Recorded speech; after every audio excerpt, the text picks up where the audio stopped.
नमस्कार, परमाक्षा एस्ट्रोलॉजी में आप सभी का स्वागत है। 2023 का दूसरा सबसे बड़ा गोचर होने जा रहा है 22 अप्रैल को, और ये है देवगुरु बृहस्पति का गोचर।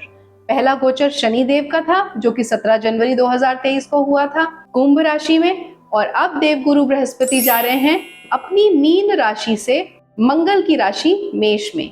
और मेष है काल पुरुष की भी पहली राशि, यानी कि जो हमारा भचक्र है या जो डिफॉल्ट चार्ट हम लेकर आगे बढ़ते हैं ज्योतिष में, उसकी पहली राशि है। अब इसके क्या क्या इम्पैक्ट्स होंगे आप लोगों के जीवन पे, उसके बारे में मैं बात करूंगी।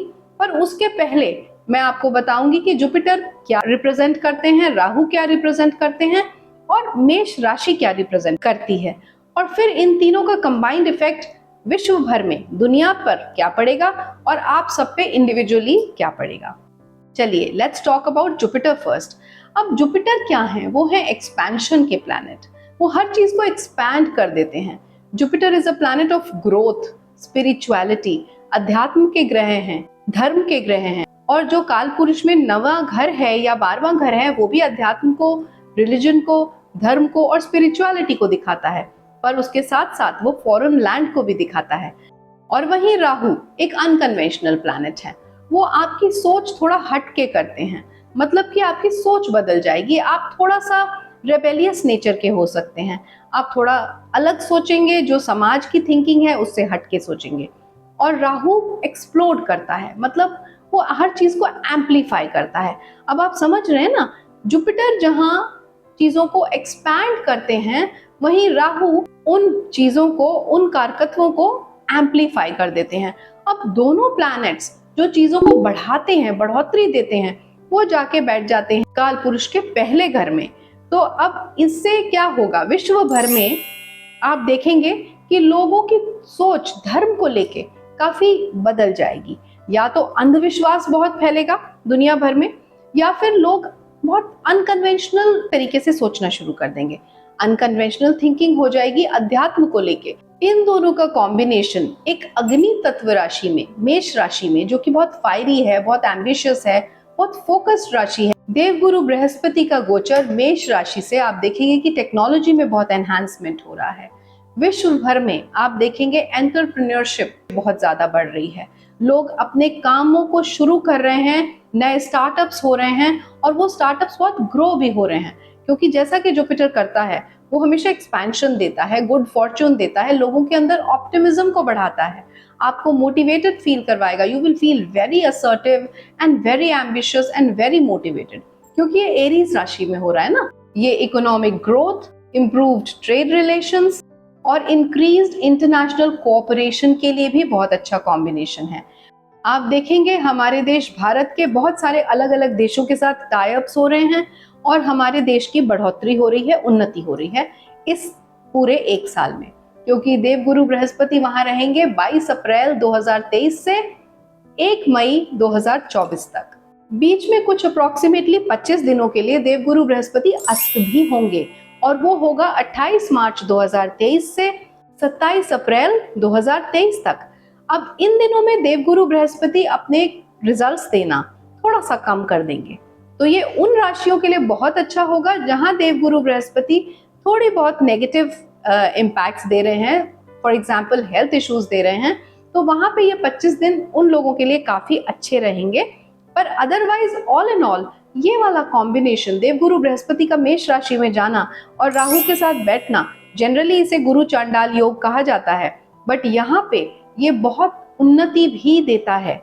गुरु चांडाल योग, जिसको एक नेगेटिव योग कहते हैं, आप देखेंगे कि अगले एक साल इसकी वजह से विश्व भर में बहुत डेवलपमेंट्स और बहुत प्रोग्रेसिव टाइम आने वाला है। पर जैसा मैंने कहा कि कुछ 25 दिनों के लिए देवगुरु बृहस्पति अस्त होंगे, और वो समय है 28 मार्च से और 27 अप्रैल तक का, और उसी के बीच में 22 अप्रैल को ये गोचर कर रहे हैं। इसका मतलब ये है कि हमें गुरुदेव का 100% जो रिजल्ट मिलेगा वो 27 अप्रैल के बाद मिलेगा। और क्योंकि ये मेरा विश्लेषण गोचर सिद्धांत पे बेस्ड है, तो जिन भी लोगों की महादशा या अंतरदशा बृहस्पति की चल रही है, उनके ऊपर ये ज्यादा एप्लीकेबल होगा। और एक और सवाल मुझसे बहुत पूछा जाता है, वो है कि हम अपने लग्न पे इसको एप्लीकेबल करें या चंद्र राशि पे एप्लीकेबल करें। तो मेरा ये कहना है कि आप दोनों ही तरीके से इस वीडियो को देख सकते हैं। हाँ, अगर आप भौतिक रिजल्ट्स की बात करते हैं तो लग्न के हिसाब से देखें, और अगर आप इसका इम्पैक्ट अपने मनस पे या अपने मानसिक तौर पे देखना चाहते हैं तो आप चंद्र राशि से देखें। ऑल्सो मेरी आप सभी से ये रिक्वेस्ट होगी कि अगर आपको अपनी लाइफ में कुछ मेजर डिसीजंस लेने हो तो प्लीज गोचर सिद्धांत के ऊपर बेस्ड या ट्रांजिट्स के ऊपर बेस्ड जो आप प्रिडिक्शन सुनते हैं उनके ऊपर बिल्कुल ना लें। अपने इंडिविजुअल पत्री का विश्लेषण करवाएं और उसके बाद आप कोई डिसीजन लें। So here I am Reena Sharma, I am your astrologer, a vastu consultant and a Lal Kitab expert. और आज मैं बताऊंगी सभी 12 राशियों के ऊपर देवगुरु बृहस्पति का गोचर मेष राशि में जो 22 अप्रैल 2023 को होने जा रहा है उसका क्या इफेक्ट पड़ेगा। पर उससे पहले मैं ये बताना चाहूंगी कि बृहस्पति की 3 दृष्टियां भी होती हैं।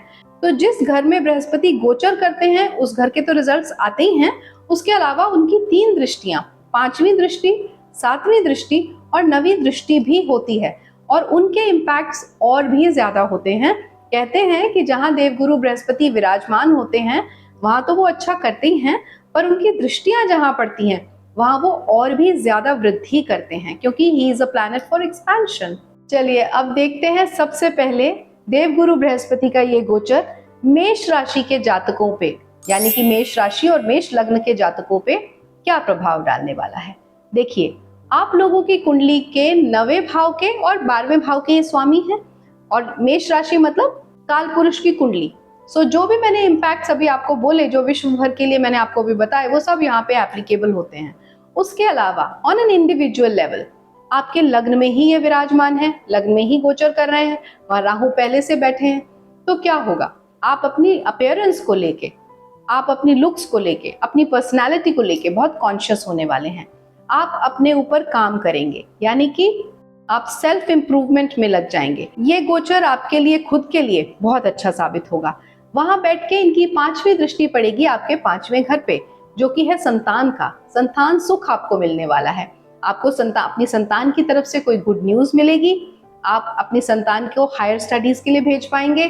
अगर आप किसी रिलेशनशिप में नहीं हैं तो हो सकता है आपकी कोई लव रिलेशनशिप शुरू हो जाए इस दौरान, और आपके जो इंटरेस्ट्स हैं, स्किल्स हैं, वो निखर के आएंगी इस पूरे साल भर में। उसके बाद देवगुरु बृहस्पति की दूसरी दृष्टि आपके 7वें घर पे पड़ती है, और 7वां घर है आपकी मैरिड लाइफ, आपके स्पाउस। तो इसका मतलब आपकी मैरिड लाइफ भी काफी ब्लिसफुल होने वाली है, उसमें खुशियां आने वाली हैं, आप कोई मंगल कार्य करने वाले हैं। अगर आपकी शादी नहीं हुई है तो आपकी शादी हो सकती है इस अगले साल में। 9वीं दृष्टि पड़ेगी आपके 9वें घर में, और वो है धार्मिक यात्राओं के लिए। तो आप धार्मिक यात्राएं करेंगे, आप थोड़ा स्पिरिचुअल हो सकते हैं, आप अपनी स्पिरिचुअल ग्रोथ पे काम करेंगे।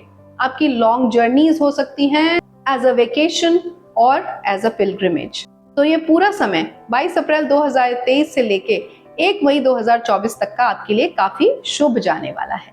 चलिए अब बात करते हैं टॉरस राशि वाले जातकों के लिए देवगुरु बृहस्पति का ये गोचर क्या प्रभाव डालेगा।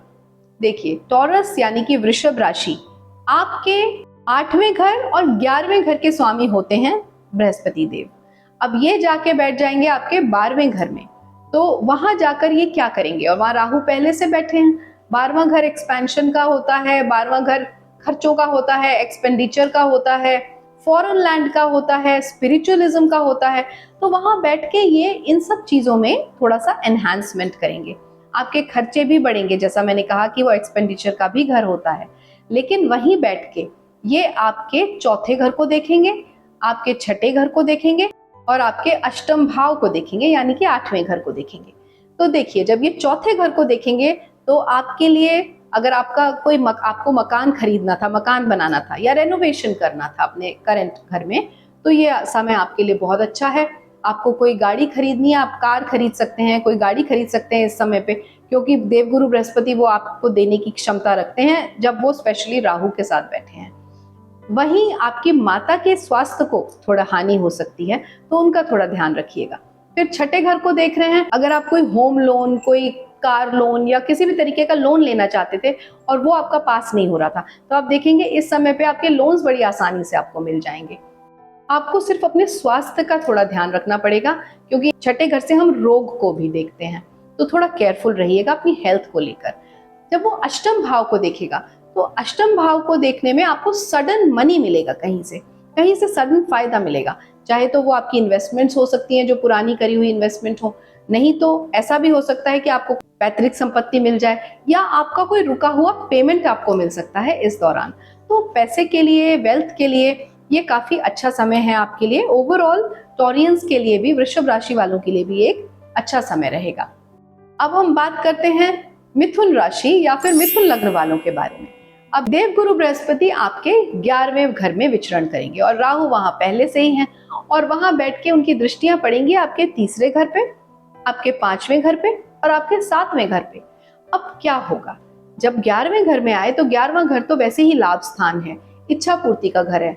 वहां जब देवगुरु बृहस्पति है तो अच्छा ही करेंगे, तो आपके लिए वहां बढ़ोतरी होगी, आपका सोशल नेटवर्क बढ़ेगा, आपके जो रिलेशनशिप्स हैं अपने बड़े भाई बहनों के साथ वो अच्छे होंगे। बहुत दिनों से आपकी किसी भी चीज को पाने की इच्छा थी, वो इच्छा पूरी हो सकती है।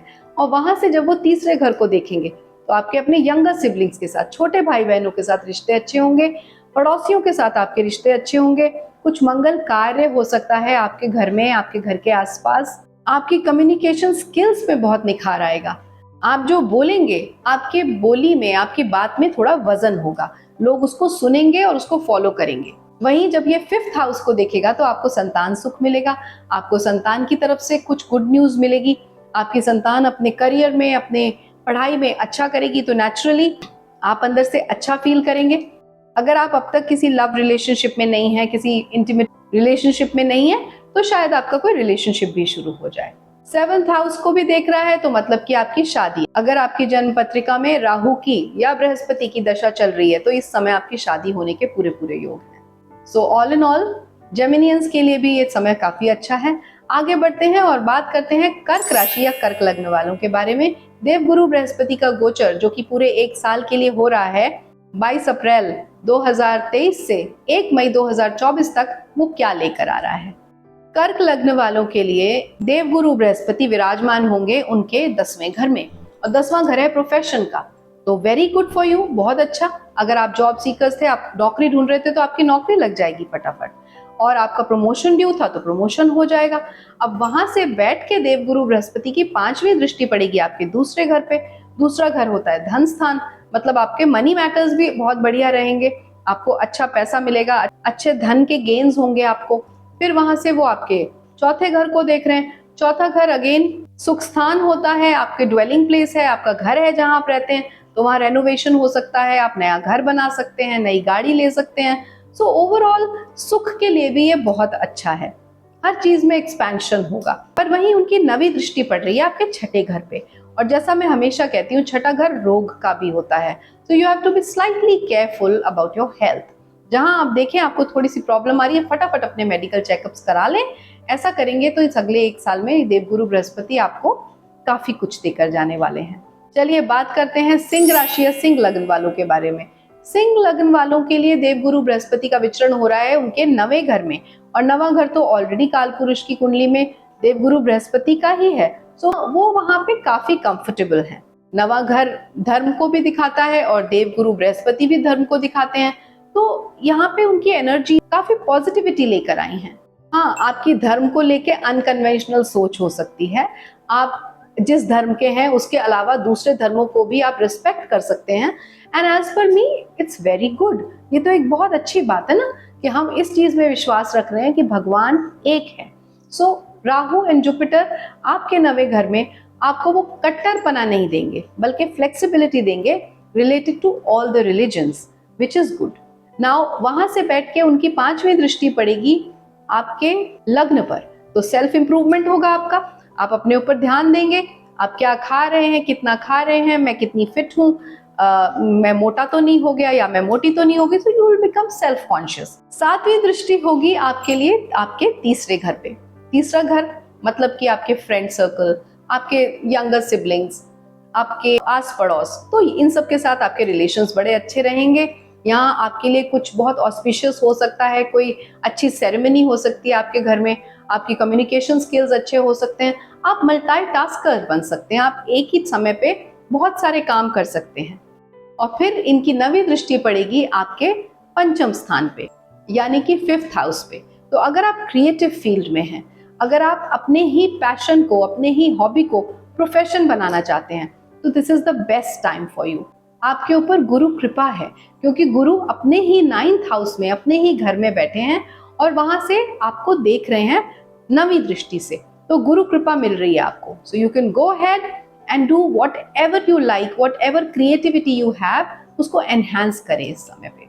चलिए बात करते हैं कन्या राशि या कन्या लग्न वालों के बारे में। आपके लिए गुरुदेव बैठे हैं आपके अष्टम भाव में, 8वें घर में बैठे हैं। वहां से इनकी दृष्टियां पड़ रही हैं। 5वीं दृष्टि पड़ रही है आपके 12वें घर पे, 7वीं दृष्टि पड़ रही है आपके दूसरे घर पे और 9वीं दृष्टि पड़ रही है आपके चौथे घर पे। देखिए, अष्टम भाव में बैठकर जुपिटर कुछ ज्यादा खुश नहीं होते।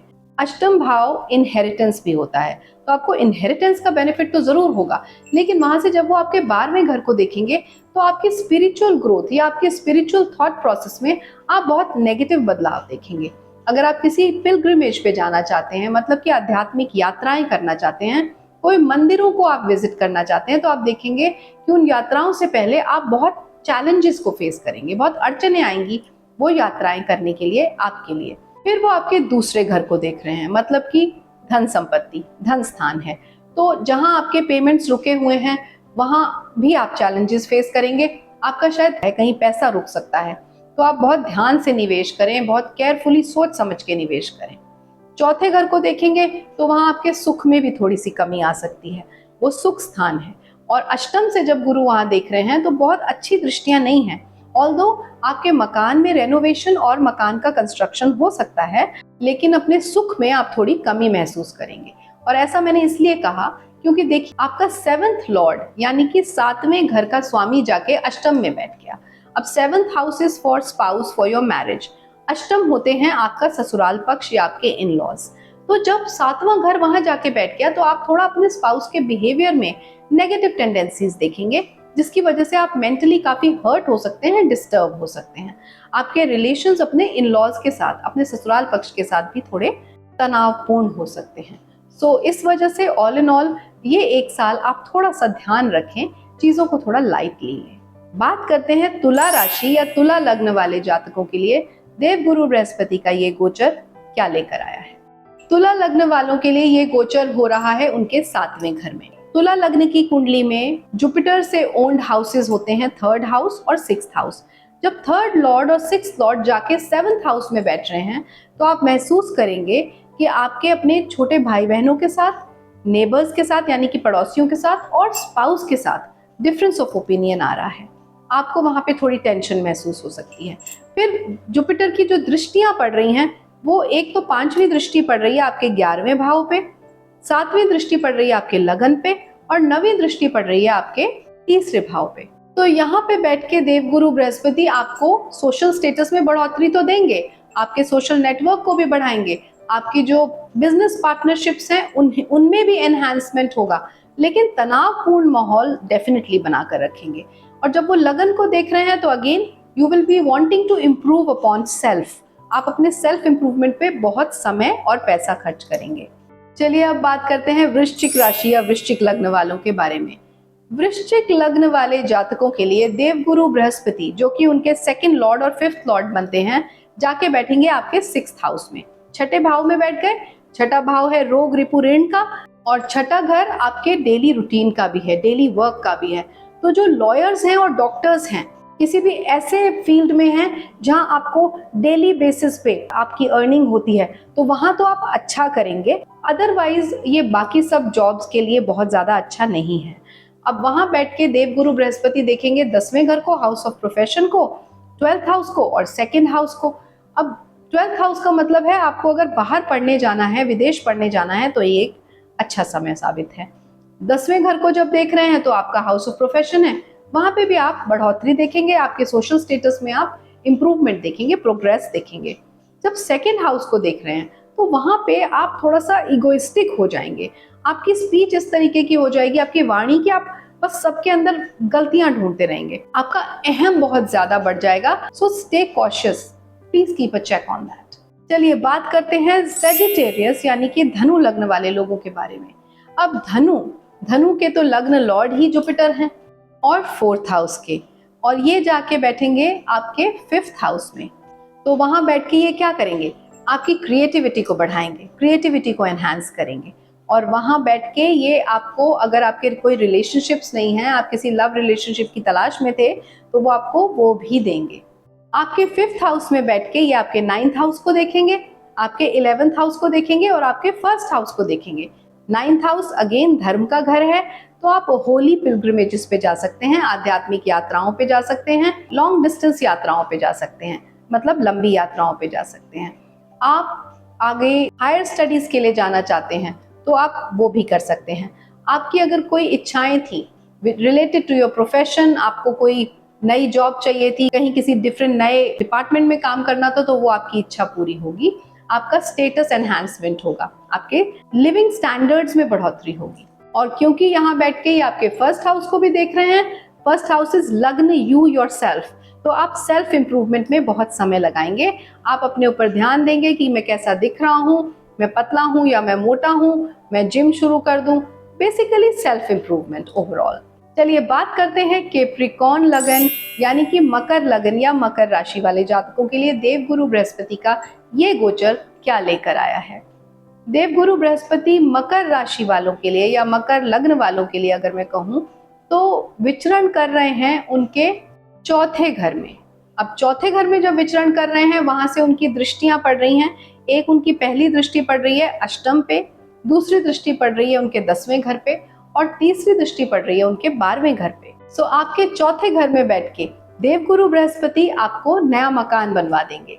आप अगर चाहेंगे तो अपने घर में, अपने करेंट घर में रेनोवेशन करवा पाएंगे। आपके घर में कोई मंगल कार्य भी हो सकता है इस अगले 1 साल में। फिर वहां से ये दृष्टि डालेंगे आपके अष्टम भाव में, तो आपको इनहेरिटेंस से पैसा मिल सकता है, आपके रुके हुए पेमेंट्स आपको मिल सकते हैं, अचानक से आपको कहीं से धन मिल सकता है। फिर वहां से बैठ के वो आपके 10म भाव को भी देख रहे हैं जो कि हाउस ऑफ प्रोफेशन है। तो प्रोफेशन में भी आप अच्छा करेंगे, आपके प्रमोशन हो सकते हैं। हाँ, आपका चेंज ऑफ प्लेस जरूर हो सकता है। अगर आप बहुत दिन से चाहते थे कोई प्रमोशन विथ ट्रांसफर, तो वो आपको मिल सकता है। आप अगर अपनी हॉबी को अपना प्रोफेशन बनाना चाहते थे तो वो भी आपके लिए काफी पॉसिबल है। आपके खर्चे बहुत होंगे इस अगले 1 साल में, तो अपने खर्चों पे थोड़ा चेक रखिएगा। चलिए कुंभ राशि वालों के लिए या कुंभ लगन वालों के लिए ये देवगुरु बृहस्पति का गोचर क्या लेकर आया है। कुंभ लगन वालों के लिए तो ये देवगुरु बृहस्पति बैठे ही उनके 3रे घर में है, 3रे भाव में है, which is a house of communication. तो आपके कम्युनिकेशन स्किल्स बहुत अच्छे होंगे, बहुत एनहांस होंगे, उसमें वृद्धि होगी। राहु के साथ बैठे हैं तो हाँ, थोड़ा कहीं कहीं आपको चेक रखना पड़ेगा, कहीं आप कटाक्ष ना बोल जाएं, कुछ ज्यादा ना बोल जाएं, but otherwise all in all ये आपके लिए अच्छा है। कुंभ राशि वालों को ये लंबी और छोटी दोनों तरीके की यात्राएं करवाएगा और आप देखेंगे कि आप उन यात्राओं में खर्चे भी बहुत कर रहे हैं। तो आपके खर्चे होंगे लेकिन आपके मन से, आप अपनी इच्छा से खर्चा करेंगे छोटी और बड़ी दोनों तरीके की यात्राओं पर। बहुत दिन से आपकी कोई काम करने की इच्छा थी, वो भी इस समय पर पूरी होगी, पर हाँ, आपको अपनी हेल्थ का थोड़ा ज्यादा ध्यान रखना पड़ेगा। कुंभ राशि वालों को थोड़ा सा अपने पिता की सेहत का ध्यान रखना होगा इस समय पे, और थोड़ा सा सेल्फ सेंटर्ड मत हो जाइएगा। Think about everybody around you. चलिए आप बात करते हैं आखिरी लग्न के बारे में, जो कि ज़ोडिएक बेल्ट का आखिरी राशि है, विच इज स्पाइसेस यानी कि मीन लग्न। मीन लग्न वालों के लिए देवगुरु बृहस्पति उनके लग्न के स्वामी बनते हैं और 10म भाव के स्वामी बनते हैं। लग्न मतलब 1st हाउस, 10म is the house of profession. अब इन दोनों ही फील्ड्स को देवगुरु बृहस्पति का ये गोचर इम्पैक्ट करेगा। देवगुरु बृहस्पति उनके 2nd हाउस में गोचर कर रहे हैं, जहां राहु पहले से विराजमान है। दूसरा घर होता है वाणी का, मतलब आपको बोलने से पहले सोचना पड़ेगा। Think before speaking. आप कुछ भी ऐसा ना बोल जाए किसी को कटाक्ष जो आपके ही अगेंस्ट कल वो इंसान यूज कर पाए। फैमिली एनवायरनमेंट में मतभेद हो सकता है, क्योंकि दूसरा घर कुटुंब स्थान भी कहलाता है। तो आप जो भी बोले सोच समझ के बोले, जिससे कि डिफरेंस ऑफ ओपिनियंस कम से कम हो सके। पैसे के लिहाज से ओवरऑल ये गोचर अच्छा है। आपके 10th हाउस, आपके प्रोफेशन के लिए भी ये गोचर ठीक ठाक है। अगर आपकी बृहस्पति की या राहु की दशा चल रही है तो आपको ये गोचर इस चीज में काफी बेनिफिट देगा। दूसरे भाव में बैठकर देवगुरु बृहस्पति देखेंगे आपके 6th हाउस को, 8th हाउस को और 10th हाउस को। 6th हाउस को देखेंगे तो लीगल इश्यूज में आप फंस सकते हैं। आपके रोगों में वृद्धि हो सकती है, क्योंकि ये रोग रिपु ऋण का घर है, तो आपको इस चीज पे चेक रखना होगा, अपना इन चीजों के लिए केयरफुल रहना पड़ेगा। फिर अष्टम भाव को देखते हैं, तो वहां पे आपको, मैं कह सकती हूँ, आपको ओकल्ट साइंसेस में ज्यादा इंटरेस्ट आने लगेगा, आपको इनहेरिटेंस का पैसा मिल सकता है। और 10वें घर को जब देखेंगे तो वहाँ थोड़े चैलेंजेस फेस करेंगे। अपनी प्रोफेशनल लाइफ में आपको चैलेंजेस आ सकते हैं, रुकावटें आ सकती हैं। You will have growth with obstacles. लेकिन अगर आप सीक्रेट एजेंट हैं, किसी सीक्रेट सर्विसेज में काम करते हैं, जैसे सीबीआई में या रॉ में, तो ये समय आपके लिए अच्छा रहेगा। आप अपने काम में काफी प्रोग्रेस करेंगे, आपका काफी नाम होगा, आप पुरस्कृत हो सकते हैं, आपको रिवॉर्ड्स एंड रिकॉग्निशंस भी मिल सकते हैं। सो ऑल इन ऑल ये अच्छा समय साबित हो सकता है आपके लिए, अगर आप कुछ छोटी छोटी चीजों का ध्यान रखें, जैसे कि अपनी वाणी। सो अगर हम बड़े होराइजन पे बात करें, तो देवगुरु बृहस्पति का ये गोचर जो 22 अप्रैल 2023 से होने वाला है 1 मई 2024 तक, ये सभी 12 लग्नों के लिए भर भर के खुशियां ला रहा है।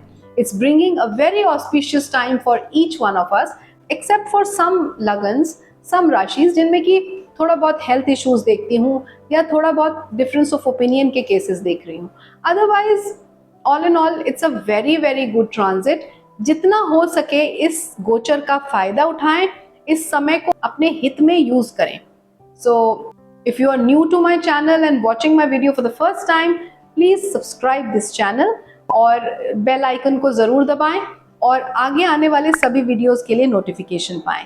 और अगर आप पहले से मेरे वीडियोस देख रहे हैं, so I thank each one of you for motivating me, for helping me bring good content related to jyotish. अगली बार मिलती हूँ ज्योतिष से रिलेटेड कुछ अच्छे कंटेंट के साथ, एंड आई होप वो कंटेंट ऐसा हो जो आपके लिए यूजफुल हो, आपको जीवन को जीने में मदद करे, आपको सही राह दिखाए, सही डायरेक्शन दिखाए। And my only mission to start this channel is कि ज्योतिष से रिलेटेड जो भी भ्रांतियां हैं, जो भी मिथ्स फैली हुई हैं, जिसकी वजह से आम जनता ज्योतिष को लेकर बहुत डर गई है, ज्योतिषियों के पास जाने से डरती है, उस थॉट को, उस विचारधारा को बदल सकूं। अगर मैं किसी एक इंसान की भी विचारधारा को बदल पाऊं अपने वीडियोस के द्वारा, या जो भी मैं कंटेंट लाती हूं यूट्यूब पे उसके द्वारा, I will feel very very successful. I thank that divine, that almighty for giving me that strength and that communication which is letting me impart this knowledge to the whole world. Thank you so much for watching my videos. Namaskar.